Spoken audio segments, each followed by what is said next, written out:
getting ready. Well, we're ready. It's 7:30. We're going to start the 90 minutes starting now.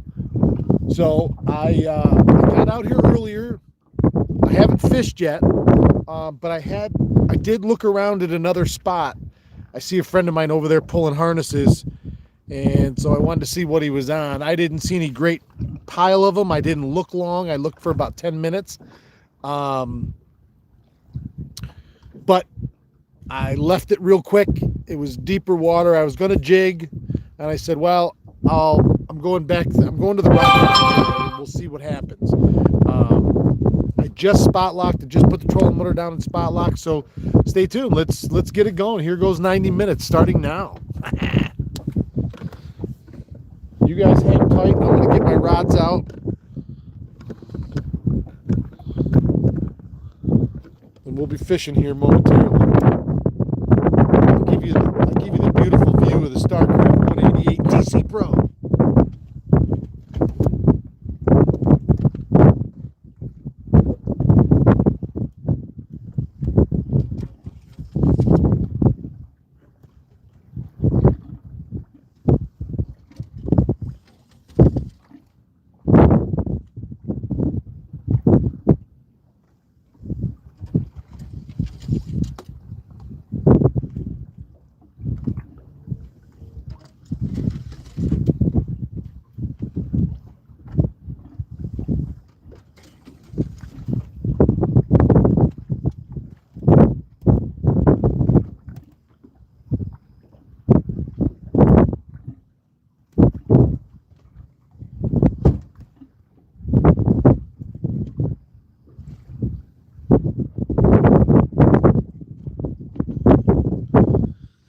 All right.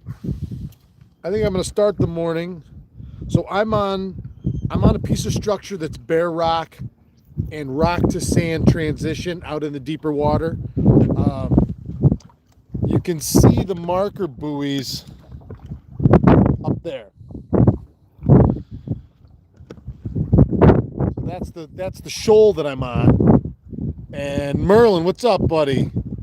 Lawrence Melnick, good morning. Jim G, good morning.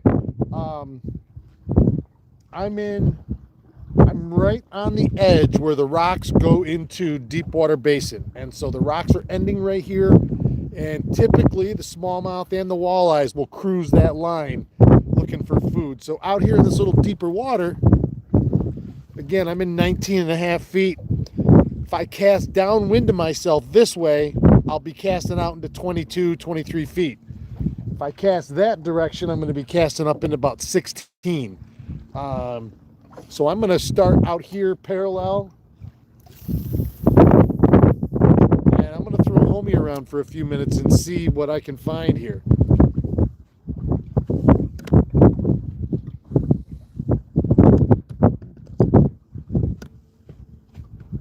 But pretty quickly I will switch over to dragging presentation on bottom with a football head. Wind's a little stiff. I don't know if I'll fish a Ned rig or not today. I like to fish that Ned rig when it's real still.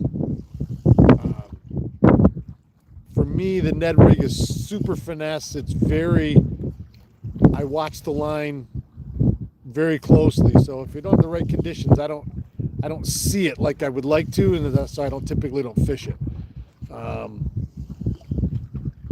I do have a shiver minnow rigged up. That'll be one of my go-tos. I'm curious to see if this, I rolled it over. Curious to see if this blade does anything this morning. We didn't roll it over. I picked up a zebra mussel.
trying to, I don't know, now I don't have my regular glasses on. Somebody said good morning.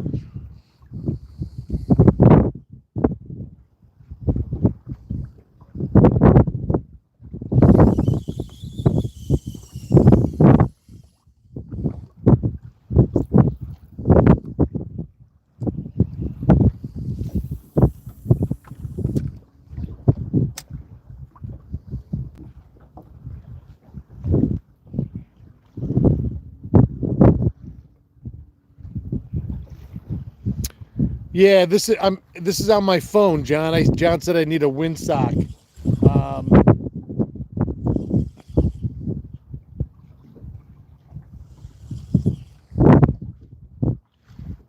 Yeah, the wind is blowing. No way around that. Oh! I porked one right there. I wasn't paying attention.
Breakfast is my trusty bag of apple slices. Best thing I ever did, well, that my wife ever did, was buy the little cutter that makes slices.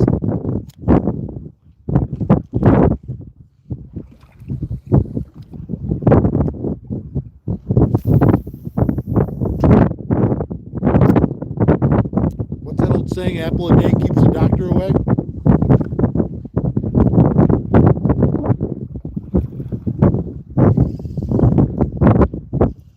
Won't be long till another month probably. I would think the local apple orchards will start having, you know, you'd be able to start picking fresh apples.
I just picked up my shiver middle rod. In a situation like this, I usually go 5, 6, 7 casts maybe. If I don't do anything, then I switch lures. And if I go through my whole starting lineup and I don't do anything, then I'll move spots. I thought there was one right there.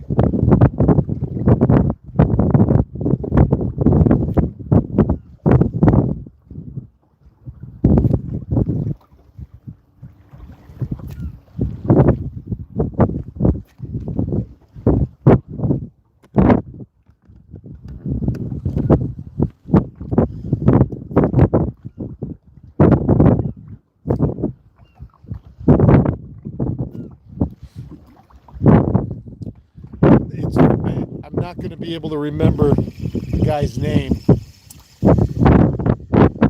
I saw it on Facebook last night. He's a BSS Elite Series guy. He just started their first day of practice, I believe yesterday, up on the St. Lawrence River. That's the last derby of the year.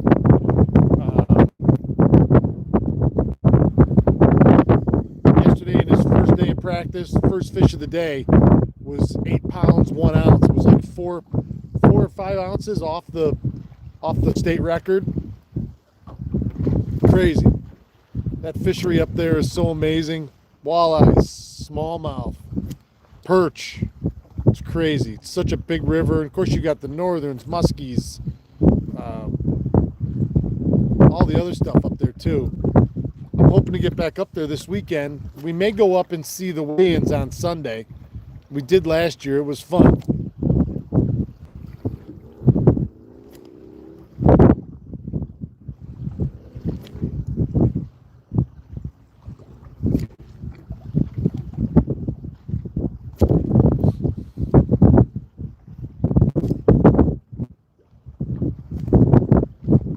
That's a giant smallmouth. Ridiculously big.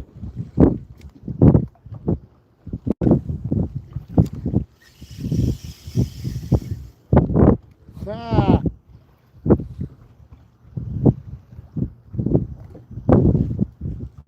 Le Goby.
A beautiful day. Look at that.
Did anybody watching, and we only got 10 people watching right now. Did anybody watching right now see the video I put out yesterday on Facebook from Monday morning?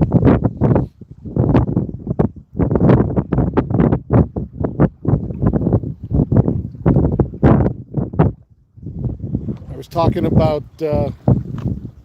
how hot is your fire?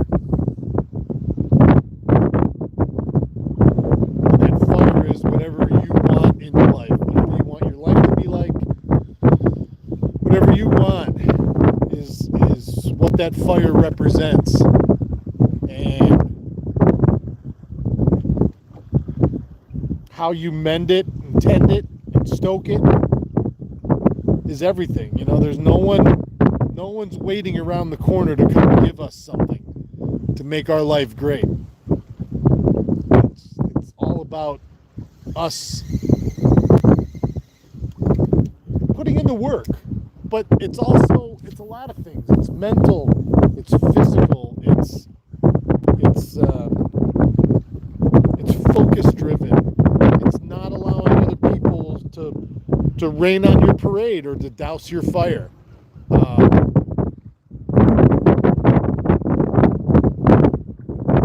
how hot is your fire really spoke to me on Monday when it came to me, and it's a matter of restoking that fire,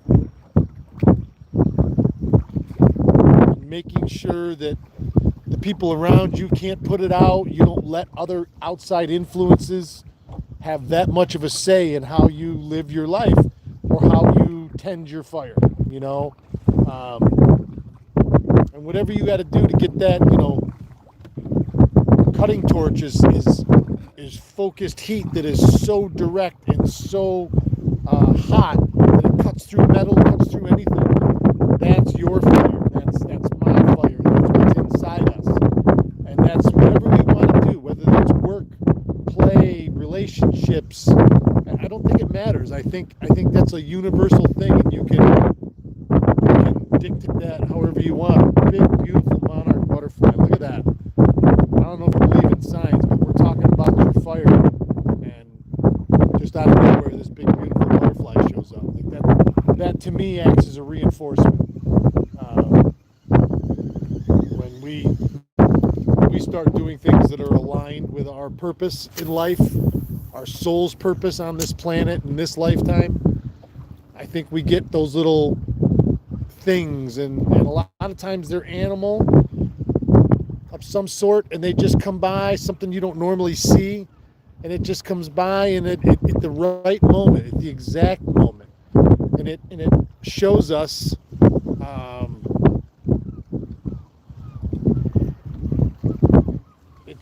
what we have, that there's somebody on the other side that's giving us one of these. You're on the right track. You're on the right path. Keep going. Because when you get a sign, that's a yes answer. No sign, no nothing is nothing. It's a no, you know? I'm going to have to slide up into a little shallower water.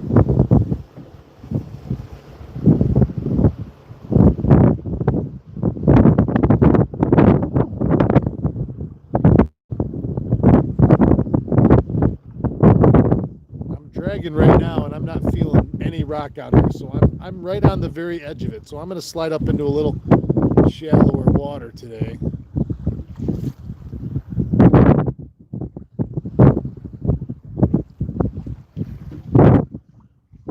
Travis Long, if you don't like my fire, don't come around.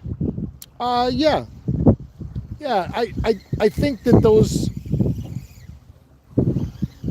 I think once we focus on what we are doing and we get a clear understanding of what we want to do, I think that changes things dramatically.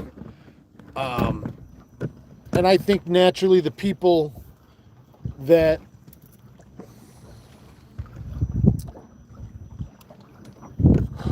would like to rain on that fire of yours or try to blow it out, I think pretty quickly, once those people see that that fire is not extinguishable by them anyway, or by negativity or by whatever, I think those people will naturally either come around and change how they react to you and with you, or they will show themselves to the door and just exit your life. I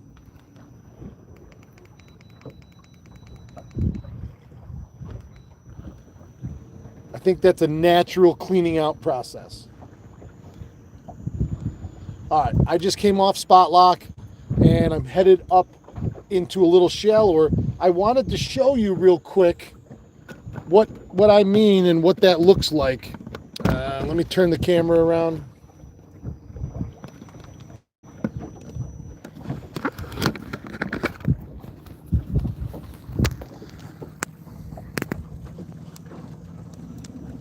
Trying to steer and do everything at the same time.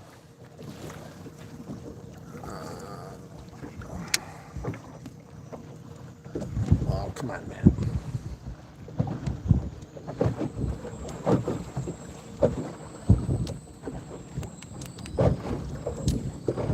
This wind's really blowing.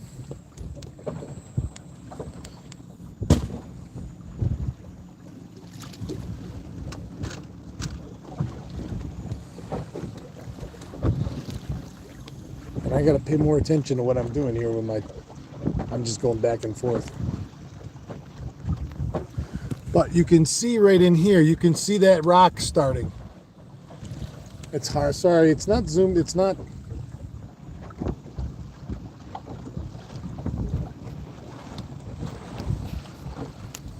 See, you can see all that rock right there. That scattered rock, that's what that is on the bottom of your side scan. Not quite as bad on this side. I'm still going to get up in here a little bit shallower.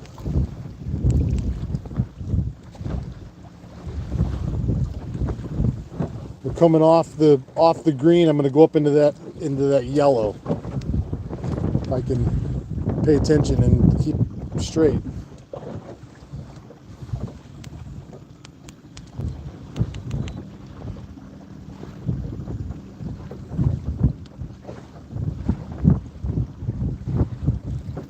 Tim Graver, it's a big day for you today. Is that something you want to share with everybody? I hope it's a good big thing.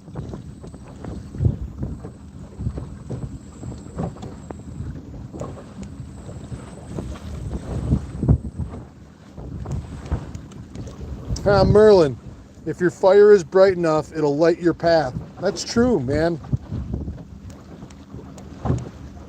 Okay, now we're in 15 foot of water. Right there up in the yellow, and you can see that good rock on both sides of the boat. So this is my next spot.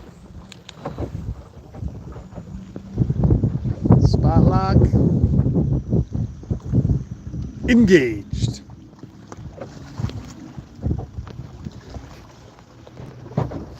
All right, let's get back to fishing.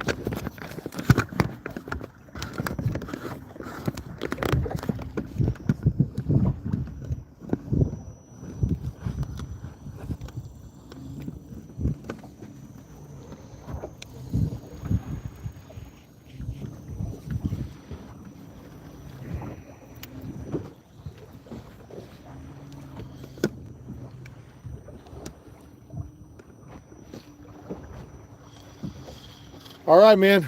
We're all pulling for you, Tim. You're gonna have a great surgery. It's gonna be in and out, super easy.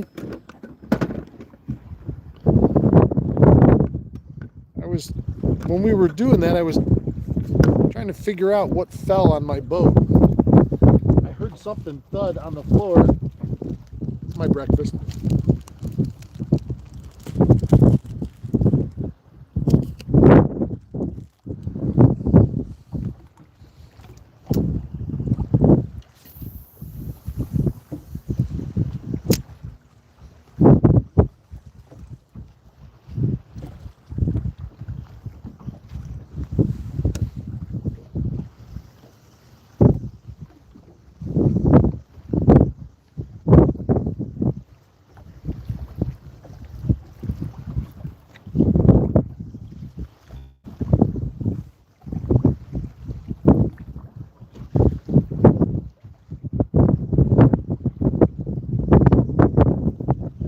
It's going great. I'm fishing on Oneida Lake. Live outdoors. We're fishing on Oneida Lake in beautiful upstate New York. I haven't done squat yet though. I'm 30 minutes. I'm 1/3 into my 90-minute day.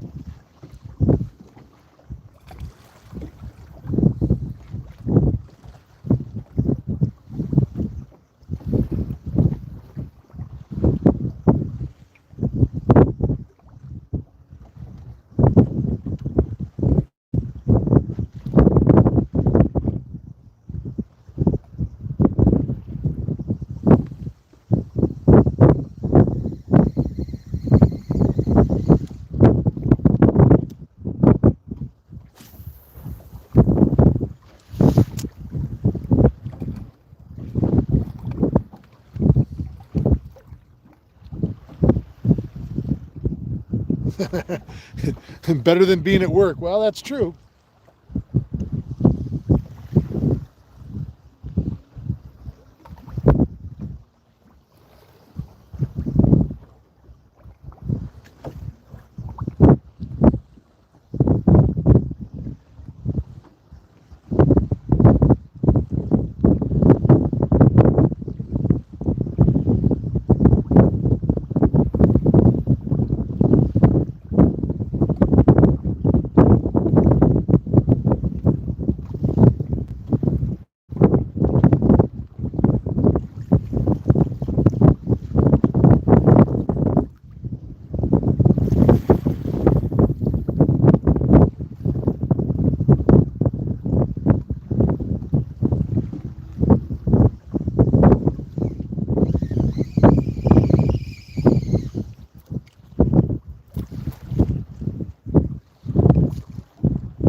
Charles Tomlin. Live outdoors, targeting anything specific or just what's biting? Well, this particular rock pile I'm on gives up really 3 different species for me out here. Walleyes, smallmouth, and sheep's head. I'm not looking for sheep's head. I'm actually looking for what I'm doing will catch either a smallmouth or a walleye. It's just a matter of finding where they are on these rocks in the given day, and what they feel like eating. Now, I'm typically right now been fishing very bassy tackle. I mean, out in my first spot out there deeper, I did throw a blade, and I did throw a shiver minnow, and those are typically more walleye centric baits. That's not necessarily the only thing they'll catch. I mean, anything can bite any lure at any time.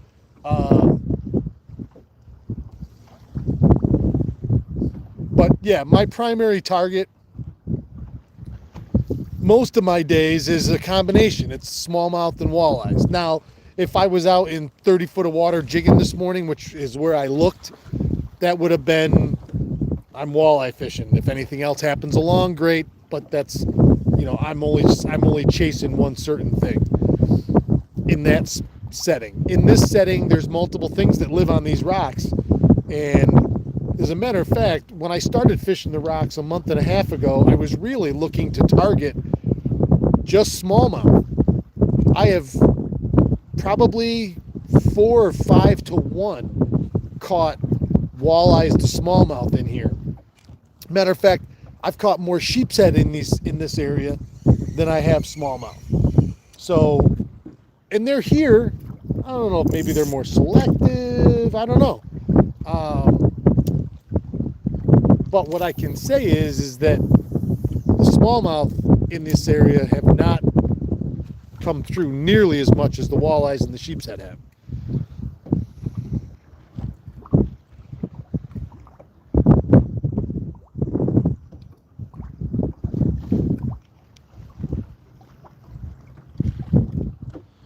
Joseph, let's see. Are you marking fish or just fishing? Well, I'm spot locked in one spot, so I'm not looking for anything that's right underneath me. And now I do have live scope. I don't have it hooked up this morning, um, and I really haven't had it hooked up out here. I've just been generally finesse fishing on these rocks. Now, one other one of my non-starters this morning still in the rod locker is the Scott G and this jerkbait. I'm not throwing it out here, Scott. If I get back in along an edge of a weed line or something, it won't be today, but I will throw it this week for you, I promise. Maybe I'll do one morning that's all I do. But this is not the spot for the jerkbait out here that I shouldn't say that. I shouldn't say that. I shouldn't say that.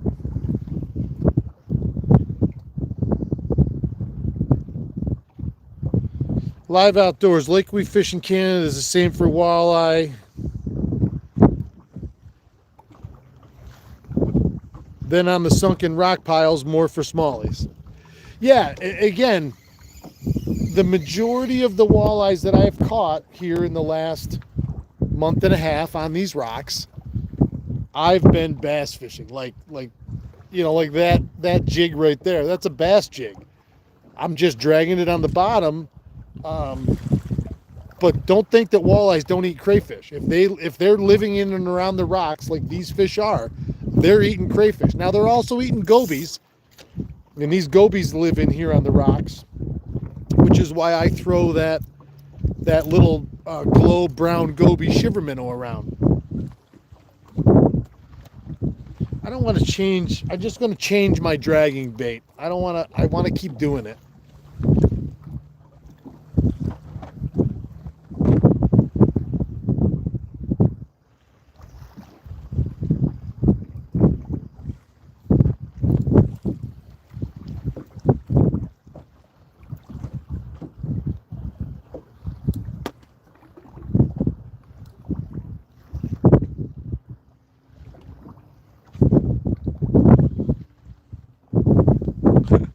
Look at these cheap ass clippers. That piece just broke right off them. That sucks.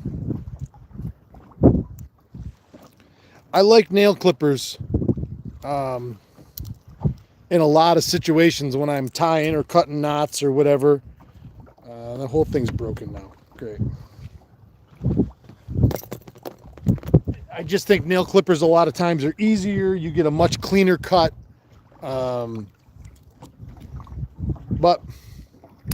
I'll have to go back to scissors.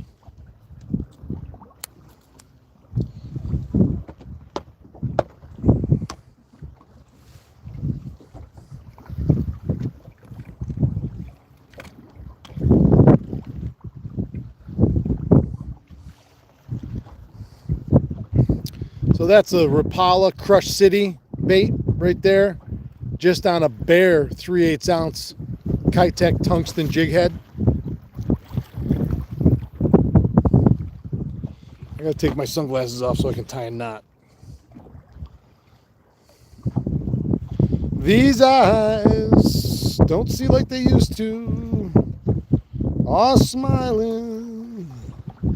These eyes have seen a lot of fish, but they're never gonna see another fish like I saw in you.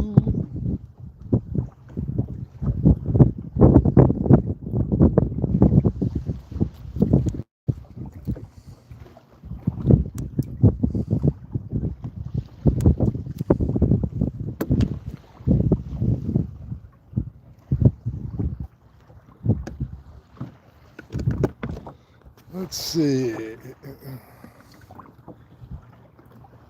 Blunkzilla. Which lake are you fishing, if you don't mind me asking? Oneida Lake in upstate New York. New York's greatest lake. It is the largest inland body of water that is solely within the confines of one state, I believe, in the country. I don't think there's a bigger lake that's solely within the borders of a state. So our lake is enormous. It's 80 square miles, give or take. we're so blessed to have it right in the middle of the state. You know, we're only 15 minutes from a major city in Syracuse, New York, in an airport. We have people come in. It's funny, it made its fame as a walleye lake from the 40s on. And then here recently, in the last 20 years, it's really made its name as a bass fishing lake and was ranked as high as the top 10 by BASS of best fisheries in the country for a number of years. So we're pretty blessed. I live right here on the lake. I live on the river on the west end. And so we're pretty blessed to have such an amazing fishery right here in our backyard. You know, and it's all warm water, freshwater species. There's no, I shouldn't say there's no trout in here. There are browns in here. I don't know anybody that goes and fishes for them specifically. They're leftovers that come out of the creeks that dump into here that have trout in them. So I say that this is a warm water fishery, which it is. It's not, like, even though we have a cold water species, it's not a cold water lake. Like, we don't have any other trout or salmon or anything like that. So it's all warm water, fresh water. And you've got everything in here. But walleyes, smallmouth, largemouth, those are your big three sport fishing species.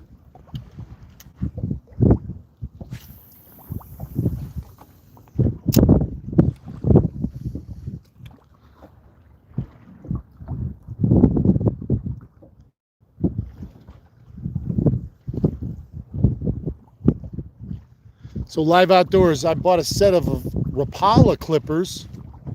Paid too much, but they have been used and abused and keep working. Well, that might be what I go to next. I mean, I do have Rapala tools, not clippers.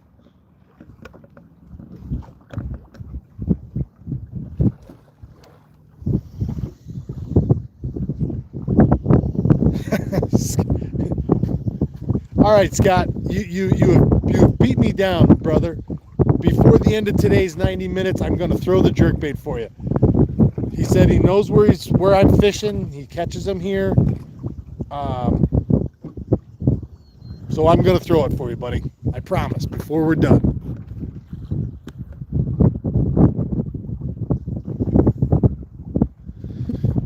Champlain. No, I'm not on Champlain. I've never been to Champlain. That's on my list for this year. Hopefully, maybe this fall.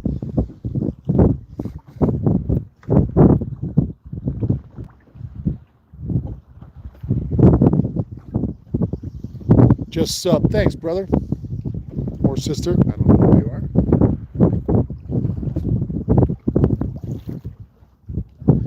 We have been on the river since I was 7. I have never saw you. Are you on the river? I am on the river. I've been on the river for, good God, pushing 20 years. I grew up in Central Square, graduated from Central Square High School, moved around a little bit, and I've been at my house on the river now since 2007. So 17 years.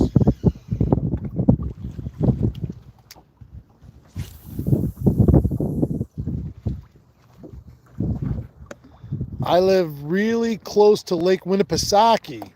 I really enjoy the region, so many amazing lakes. Yeah, I almost bought a boat off of Winnie a couple years ago and was excited for the boat, but was excited to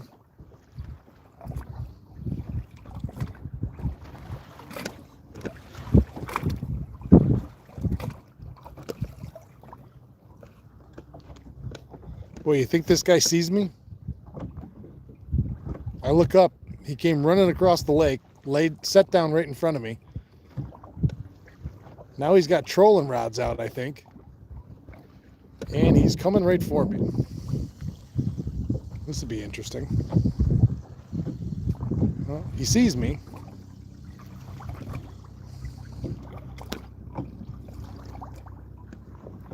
Give you an idea how close that boat is. I could almost cast into it.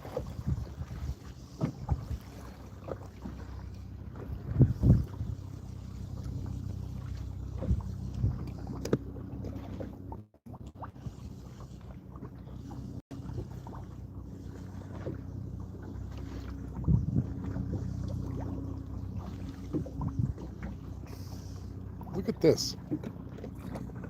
He just keeps getting closer.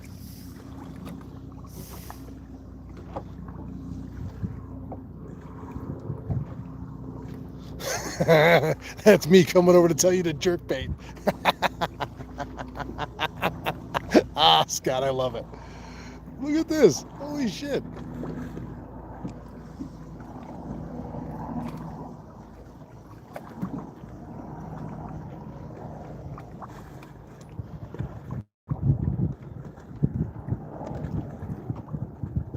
He is inside casting distance to me.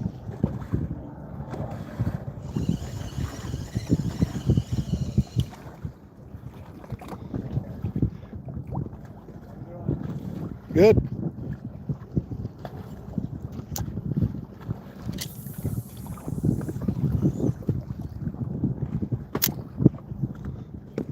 "20 feet away, 25 feet away."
I don't, listen, I'm out here. I have no more rights or privileges than anyone else. It's public water.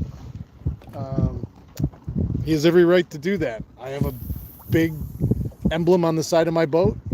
I don't cause problems. And I don't say things like, geez, what are you so close to me for? Boy, in that situation, you really gotta wonder. You're like, did you not see me? You with the whole lake. I mean, there's not another boat. There's not another boat around me. Half a mile away is the closest boat. So it's not like it's tight in here, and I'm sitting still. I'm on spot lock. Ask him if he has an extra sandwich.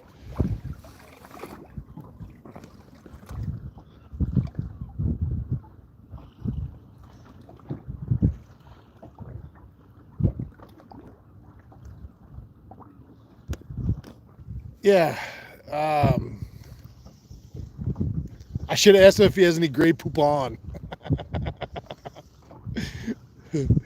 I'll tell you, you see this out here all the time. Saturday morning, I was in this spot early before everybody else, and there was a bass tournament going on later Saturday morning. And I had a guy in a bass boat come in wide open, full bore, and circled me within about 45 yards and went all the way around me. Went long, went around me, came back. Dropped his trolling motor about 40 yards from me, and I sat there and stared at him as the circle of waves from his wake all came together like this, and my boat was right in the middle, and I'm getting tossed all around, and I'm looking at him, and he looks over at me, and he just kind of, it doesn't even register that I'm getting tossed around because of what he did with his wake, and those kind of things.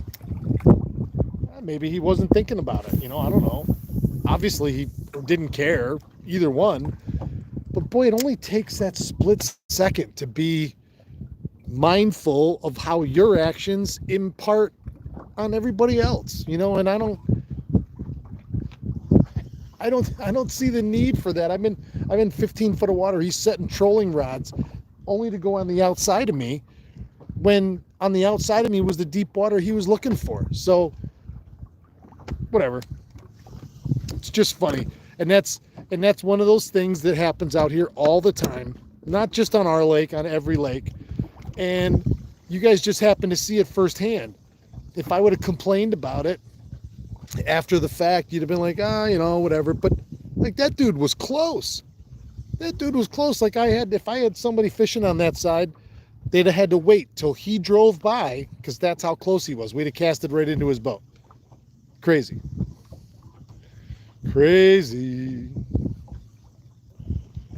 Crazy for feeling like I do. I gotta find a better spot here.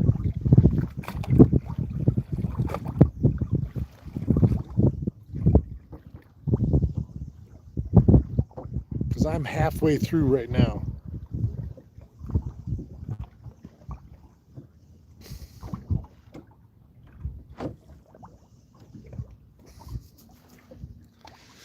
Pardon me, do you have any Grey Poupon?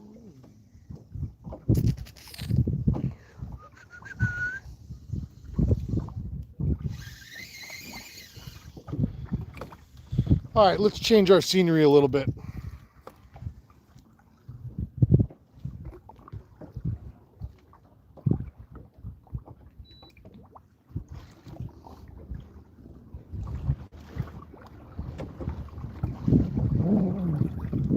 Let's change our scenery a little bit.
Listen, the whole thing about fishing bass tournaments and give us a bad name. People are people. They're going to do what they're going to do. And for every group there is out there, every subgroup of people or occupation or hobby, there's always people that want to, I don't want to say ruin it, but just think that it's only there for them and their enjoyment, and that everybody else's enjoyment is all secondary. That's just being short-sighted.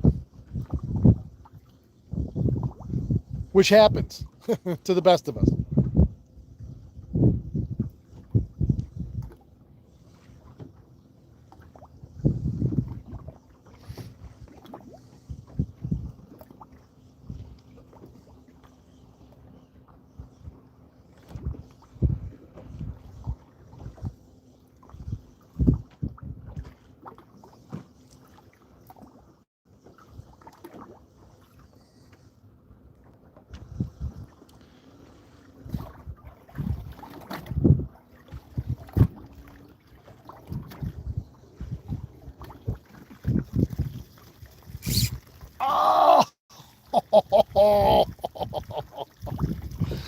Oh, he whaled it right there at the side of the boat.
Can you guys see how frayed that is?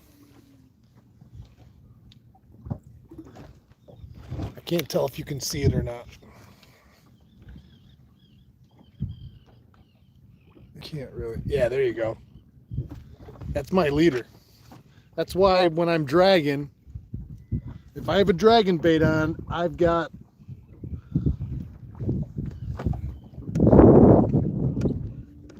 I'm running 18 pound test on this because it's coming in contact with the bottom.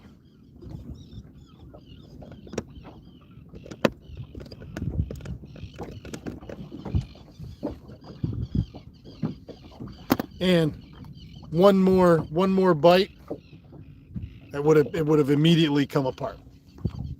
So thankfully I didn't lose a bait and a fish because of it.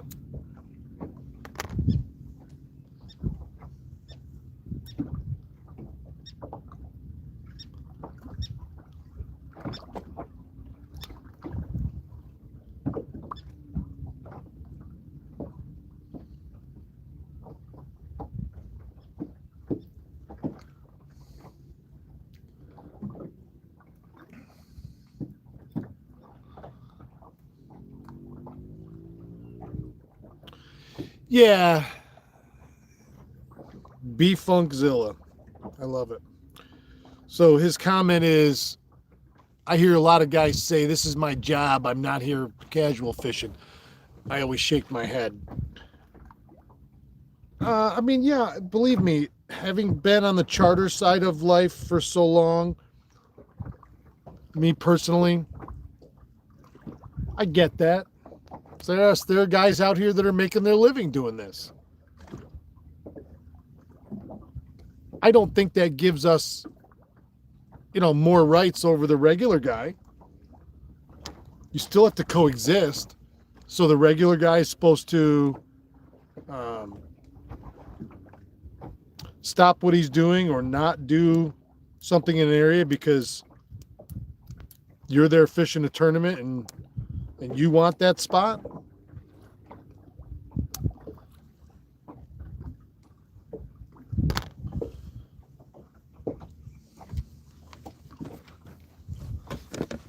Again, I guided for many, many years of my young life.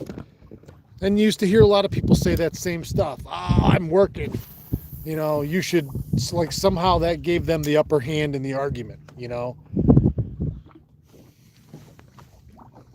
We all pay our license fees. We all pay to come out here and go fishing the same.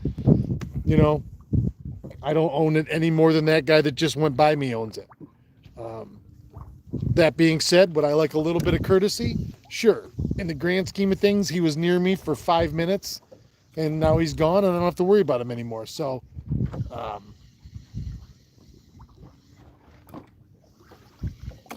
you got to pick your battles on what upsets you, I guess. There's a lot bigger fish to fry in the world of I'm upset over something than a guy getting too close to me while he's fishing. 4th and 1. All the fish are in the river. Oh, okay.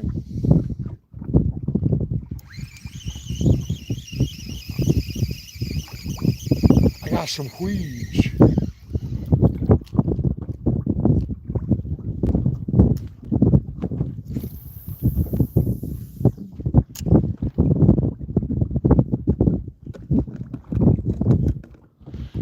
No one has more rights than the next person on public water. I don't care if you got a $100,000 boat or a $100 boat and anything in between. But all of that stuff's irrelevant. We can all get along. We can all coexist. We're all here for the same thing.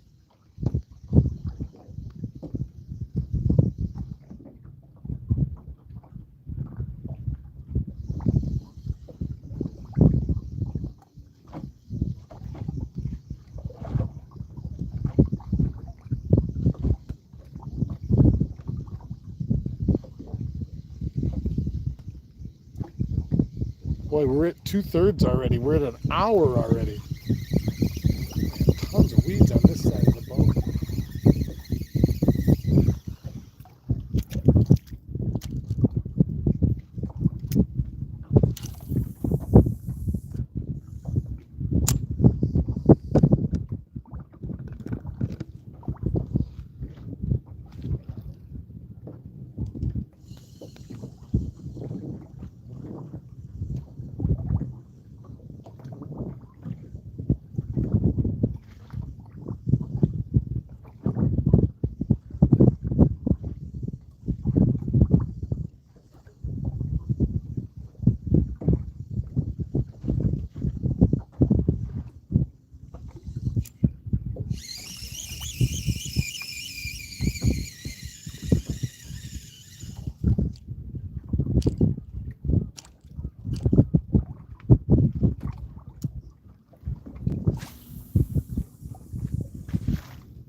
So it's a bright day, slightly overcast. What, Scott G, what do you suggest for a jerkbait color? And mind you, I don't have an extensive selection of $25 jerkbaits. I got about a dozen of them, tops.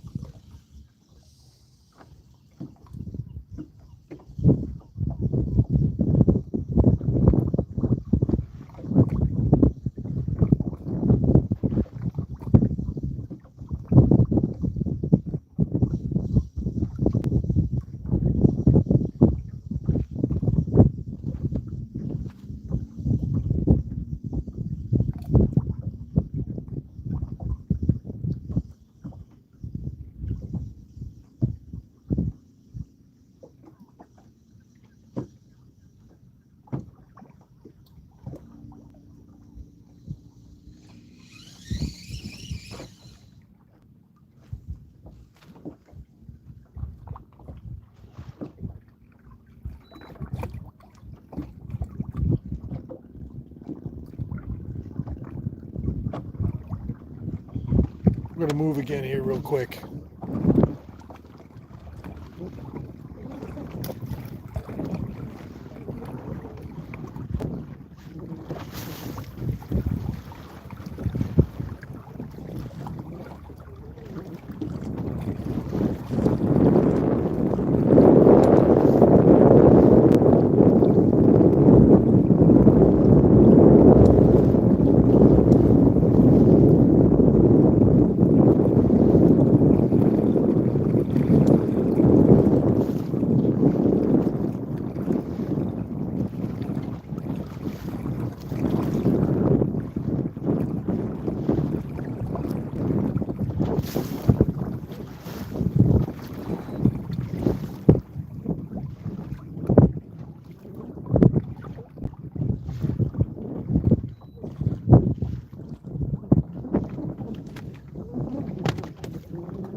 I think I just had a hit.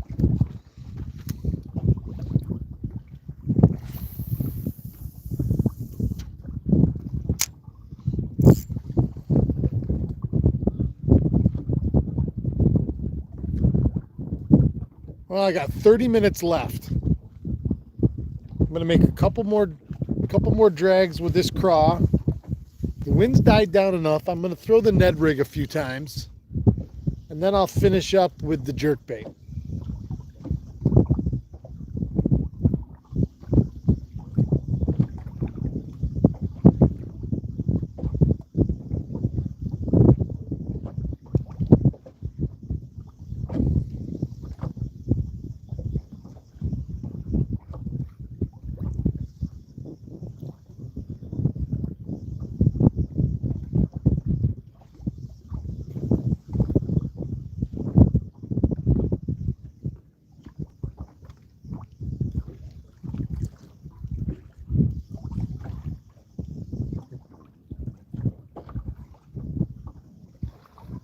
Excuse me.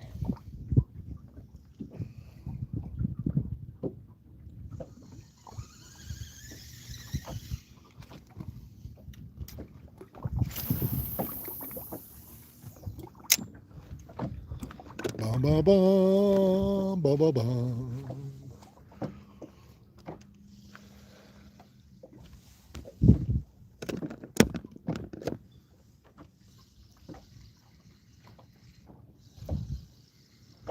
Who out there is getting excited for football season? I'll tell you, I've been thinking about it already. I haven't really followed. I'm a Dolphins fan in the NFL, and I haven't really looked or anything preseason yet. I haven't looked at the roster. There's time for that. And then of course Syracuse, big time excited to see what new coach Brown can do with all these new players.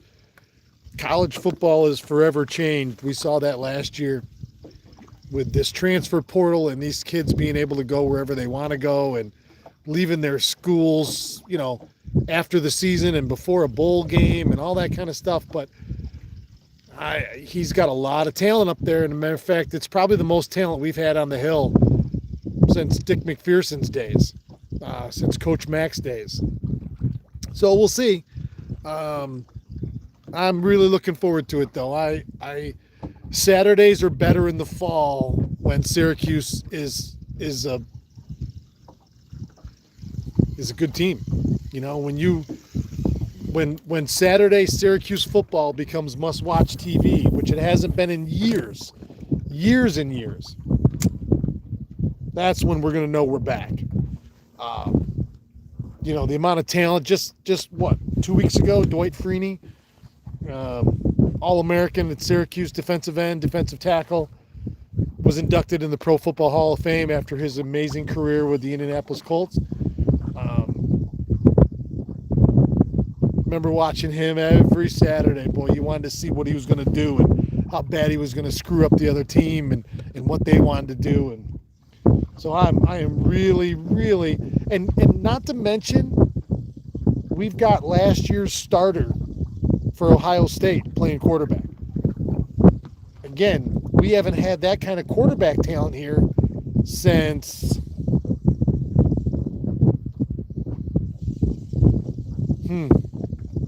Donovan McNabb. So I really, Arondé Gadsden coming back to play with this new quarterback. You know, we only got him for a year. He's a fifth-year senior. But I'll take 1 year right now. I'm not worried about 5 years or 10 years from now. I'll take one good year at a time. You know, we haven't had a good season like that in years, where you really think that they got a chance. You know, they got a chance to win the ACC. They got a chance to play in a major bowl. They got a chance to contend for a title. Is that possible? Hard to say.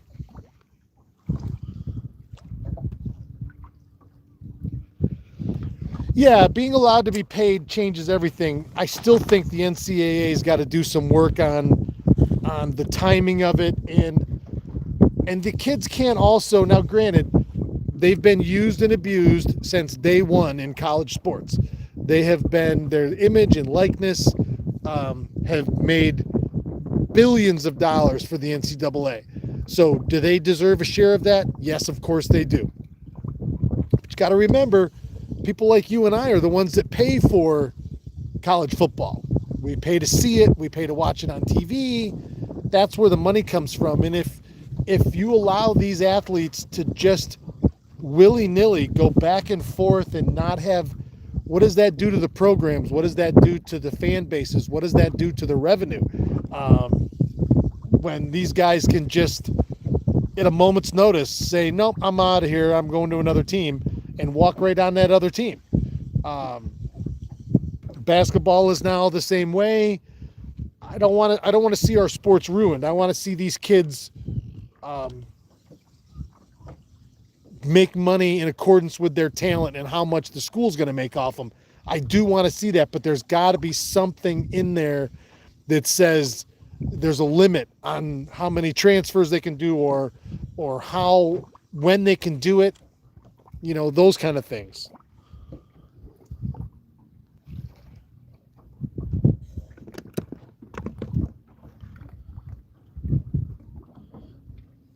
What does that say? My son scored on ESPN on his first touch of the ball. All my players can't stand SU camp. He's got 3 checks. I don't know what that means. 4th and 1, your son plays for SU?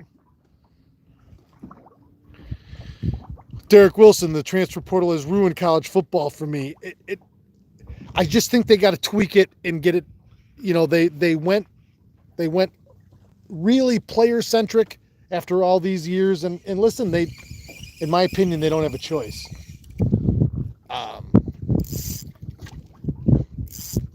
But they had to go the students' way to keep people.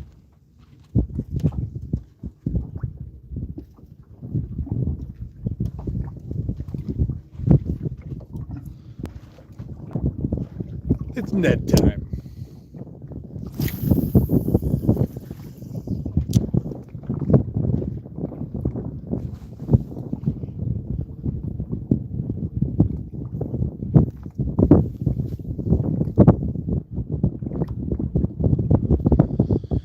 yeah, everybody's got opinions on it. You know, I just want to see some continuity. You know, look at SU basketball last year. So we lost 3 starters off that team, and only 1 went pro. And even he probably shouldn't have went pro. I mean, Mintz, in my opinion, which means nothing to him or to anybody else, but in my opinion, he just wasn't ready. He wasn't that leader of the team. Every time last year when he played as a pass-first point guard and got other people involved in the game, in the flow, we were unstoppable. But as soon as he went to, you know, head down mode, I'm going to get to the basket no matter what, and I'm driving through 3-4 players no matter how many of my teammates are open. And maybe that will translate to the NBA, and maybe that's the whole goal. But which is part of the reason I don't watch NBA basketball now. It's really very isolationist. It's all one-on-one stuff. It's not my... There's one. First cast on the Ned rig. What do we got? There's one. That's either a sheepy. It's got to be a sheepy. Man, that's a solid thump. Yeah, sheepy. That's okay. Man, he waffled that Ned rig. Just throttled it. This is a perfect example. An absolute perfect example. We talk about sheep's head all the time.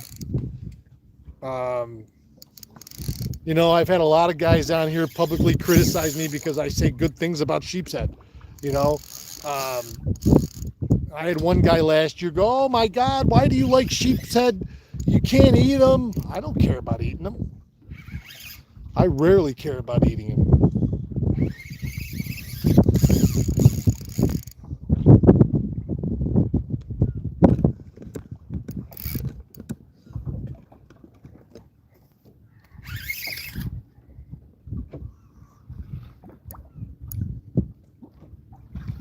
Big old sheepy. That is a sheepy deluxe right there. Now, I don't even bring them in the boat anymore. And once you get them on the surface like this, they really are pretty docile.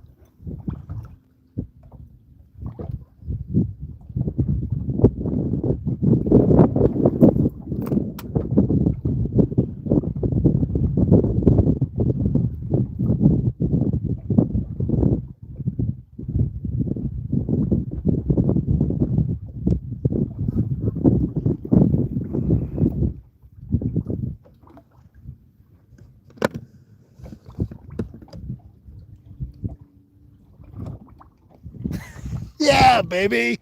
That is a Berkeley Little General Ned on a Berkeley half head mushroom head. The Little General, I only fish really 2 different kinds of Ned baits as far as brands go. I fish the Berkeley Little General.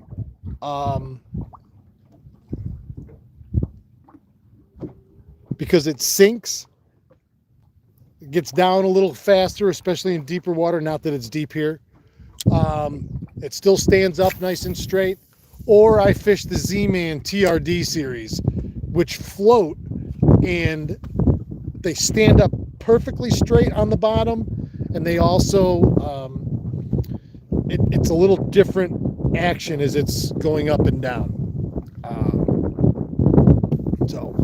But let's talk about the much maligned sheep's head, freshwater drum, whatever you want to call them. It's the same thing.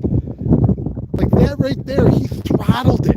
I mean, the jig bites that I have had this summer on sheep's head, on the rocks, they love the Ned rig. They like crawfish on the bottom, and they are not shy. I mean, just crack.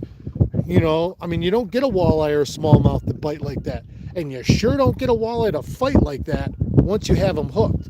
I mean, unless you're someplace where they're they're routinely over 25 inches, which this is not the lake for that. Our lake historically is a put and take hatchery based fishery that has tons and tons of adult breeding walleyes, legal size walleyes, great eating walleyes. We don't get a lot of big ones. My biggest walleye ever on this lake, I've got two of them exactly the same size, a year apart, 25 and an eighth. I've owned and run Walleye Fest now for the last 2 years on this lake. And the first year we had a tie for first at 24 inches, and we had 1,400 people fishing that first year. And 2 people caught a 24 incher. That was the biggest fish taken. This year we had 3 fish over 24 inches in the top 3 of the leaderboard, and 900 people fishing this year. So it's there's a lot of people fishing for those fish. So we just don't have a ton of big fish in this lake. And if they do, I guess the common thinking is that they're so well fed that you just don't see them very often. I don't know how true that is or not. You know, you go up to Lake Ontario, you go up to the St. Lawrence, you got a chance for big walleyes. There's always a chance here. You just don't catch many of them. A big fish in my lake is 20 inches or above. Anything over 20, honestly, in my opinion, should be tossed back and keep the little ones. We have plenty of 15 to 20 inch walleyes. I had the people, I had 2 of the ladies from the New York State Health Department out here a month ago, 2 months ago now, maybe back in June.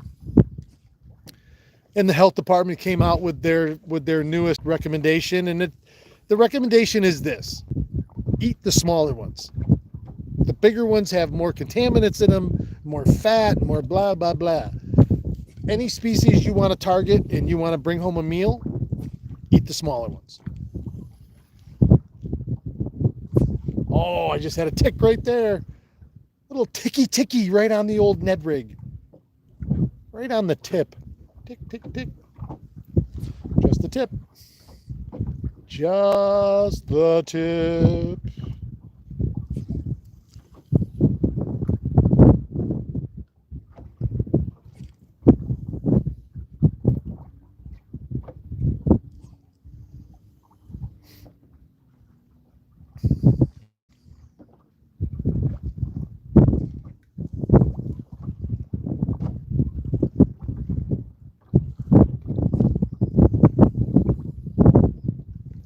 Be doing this finesse jigging right here with anything. I told myself this year I wanted to learn the Ned rig, and I have, and I fished it a number of different ways, and I've been pretty successful with it, from 5 feet of water all the way to 25 feet of water. But you could be tossing a little bucktail around in here and snapping it, and swimming it, bouncing it off the bottom. Oh man, that's twice I thought I felt.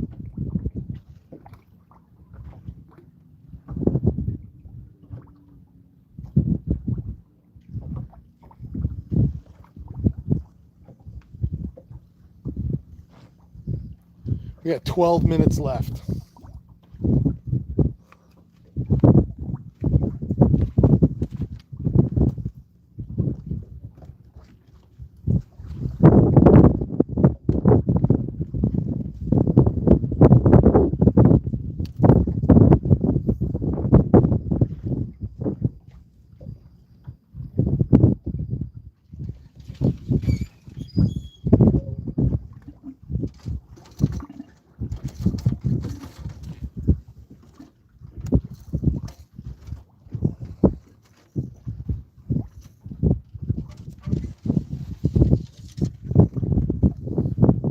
Ta-da! Scott, I want you to jump up and down. This is a Mega Bass 110 plus 1. This was hand selected for me by Scott over to Lakeside Outfitters. I'm not sure, nor do I remember honestly what color this is called.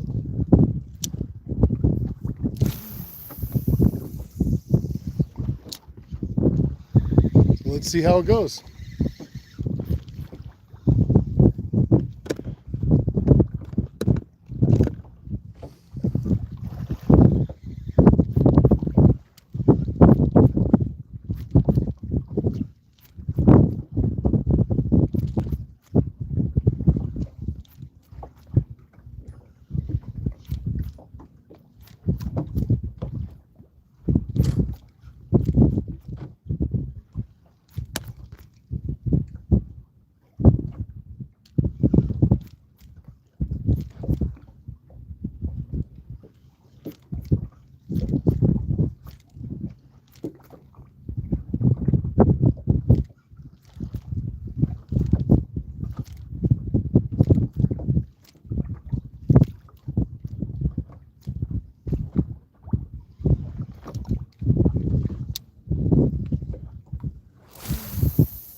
So I fish a jerk bait. I mean, I can and do sometimes fish it on a bait caster. I'm fishing on my 7'9" JTX mag medium light. You get so much more distance for me casting with a spinning rod, and I don't have to worry about casting into the wind, anything like that.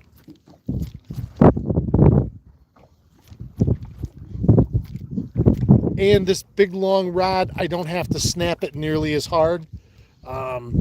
Let's see, maybe you can.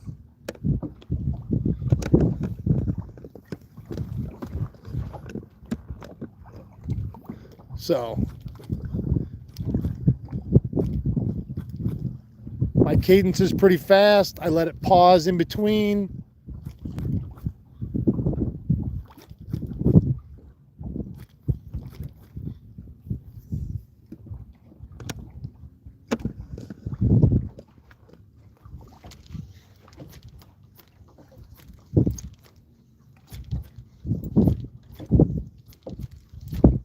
I see a nice big smallie just buckle this rod. Bam!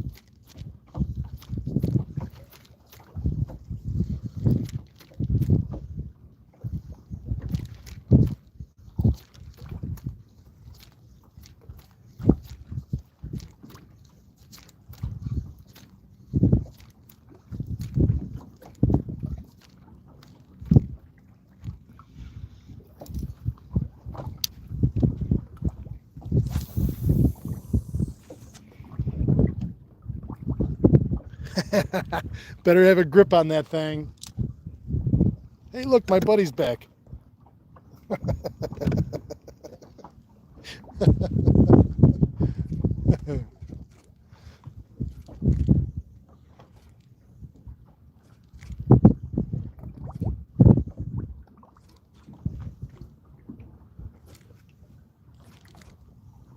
I'm waiting.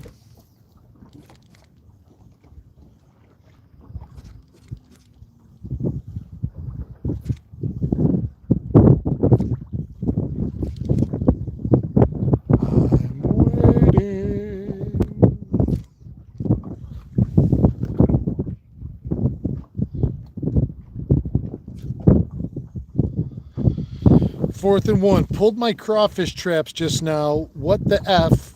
They are like lobsters, way too big to fish with. Huh, just pinch their claws off and still use them.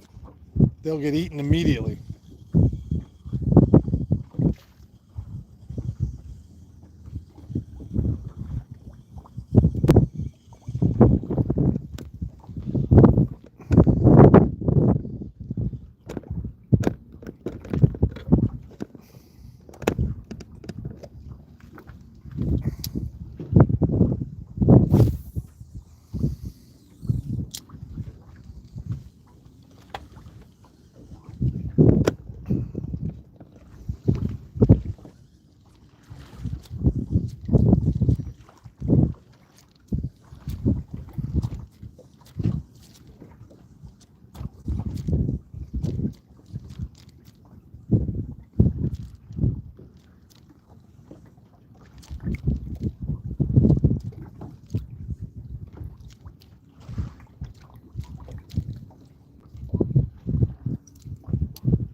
For me, it's a little difficult with the jerkbait sometimes until I catch a couple fish, honestly, and I have an idea of what the cadence should be and what they like and how they've hit it. I did have a couple good days with the jerkbait this spring. Eric Wisniewski and I fished together one day and we smashed him, and that's all we did was jerkbait fish all day. I didn't even pick up another rod. Sometimes that's what you have to do too, for me anyway, is to just say to myself, I'm only doing this one thing. I'm not trying anything else. I'm doing one thing and I'm gonna learn it and I'm gonna stick to it. I'm not gonna give myself a chance for an out, you know.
Man, we only got 3 minutes left.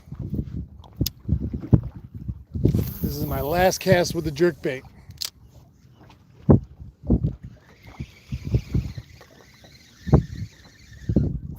I'll do one cast with all of my rods as I put them away.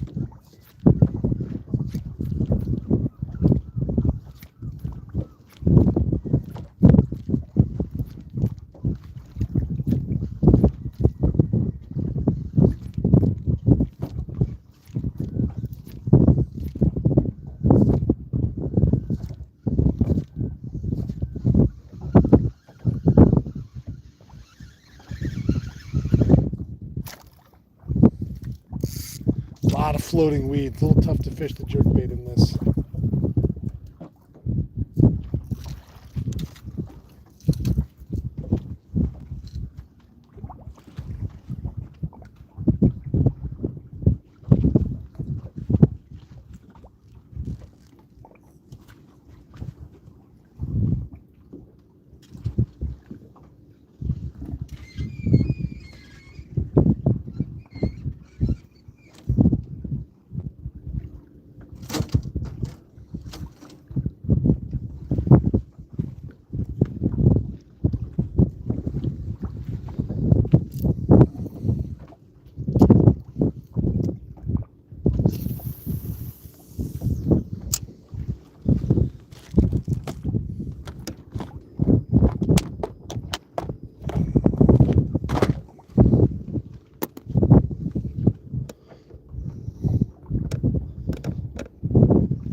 I'm over time, but we're just going to finish this out here.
throwing the swim bait all morning in here, but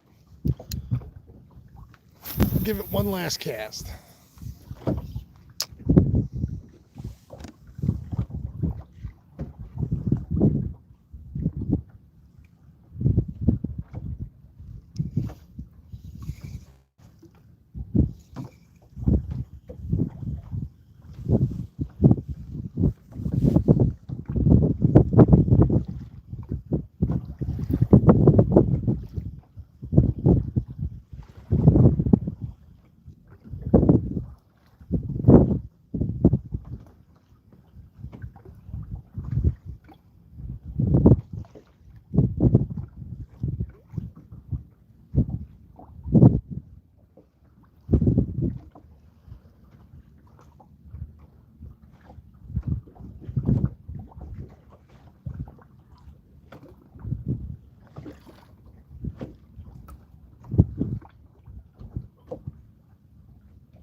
All right, everybody, last cast.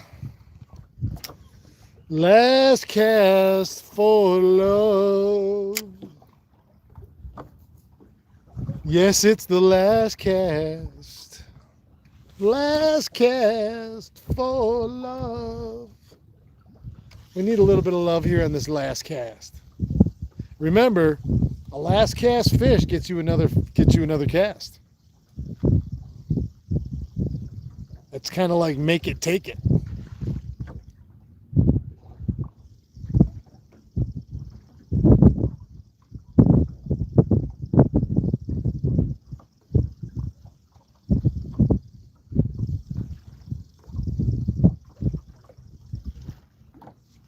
Oh, he freaking throttled it. Oh, I wanted that bite. Holy cow, did he throttle that and I missed him. He's still looking. He's still got to be down there looking at it.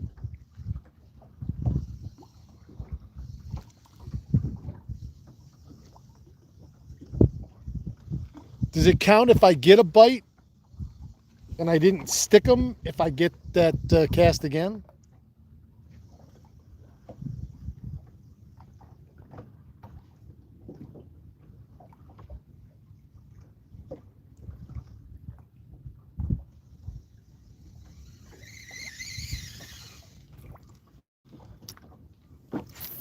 All right, I'm doing one more cast.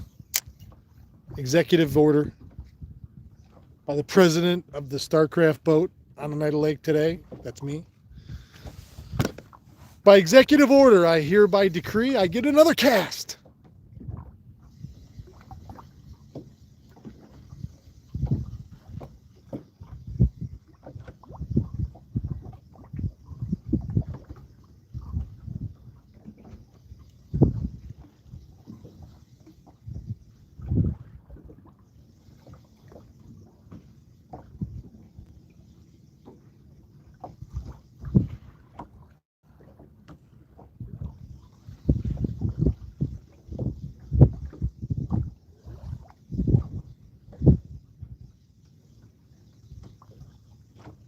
Come on, come on. Come on. Eat it. Eat it. Eat the crayfish. You know you want it, you little fat son of a beep.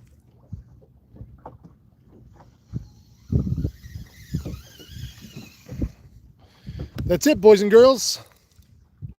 friends of all ages, have a wonderful day. Thank you. You. Thank you for joining me. You know, we talk a lot about a lot of different things throughout the day while we're fishing. Not all of it's fishing. Some of it is, some of it isn't. If you're here, that's because you like what I do. Support the channel. Tell your friends. I'd like to hit 5,000 here for subscribers. We're over 4,500. I'd like to hit 5,000 before we get to the end of this month. That's my goal. So I'm doing everything I can to keep my fire burning bright and my light to shine out into the world. And if people are looking, they're going to find it. You know, if they're interested, they'll find me. You know, certainly any help I can get from you in telling your friends about it, showing some support, some love. There's the Shopify store if you're looking for any merch like this. So have a great day. Thank you very much for joining me. Keep your tip up.